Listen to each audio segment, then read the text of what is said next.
Vtisi so dobri, potovanje je potekalo po pričakovanju, čarter let, hiter transfer v hotel, odlični pogoji, fantje so se lahko v miru spočili, pripravili na zadnji trening pred tekmo. Tudi igrišče, kot vidimo, je zelo dobro in opravimo tale zadnji trening in se pripravimo na letošnjo tekmo.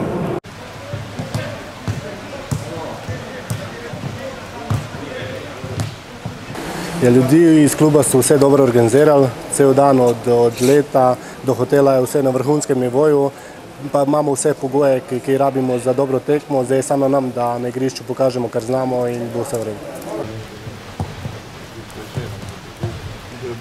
Zadnji trening je namenjen temu, da se še nekoliko aktiviramo, pripravimo taktično še za tekmo in da spoznamo nekako vizualno okolico, sam stadion, tako da tu ne igra neke vloge.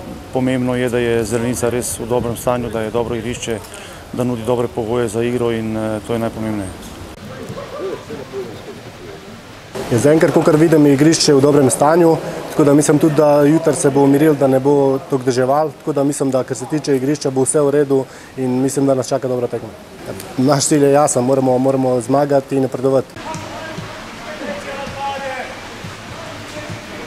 Ja, spomini so sigurno lepi, kajti prva evropska tekma za Domžale in dejansko, kar je bilo najbolj pomembneje, da je od takrat zgodba o uspehu se še danes piše in da to traje, da od takrat ni bilo samo to neko takratno presenečenje, ampak da se je takrat začela ta uspešna zgodba Domžal. Smo to tudi nadaljevali in v vseh teh 16 letih bili nekako skoraj da neprestano predstavniki Slovenije v evropskih pokalih in jaz verjamem, da bo to tudi prihodnje.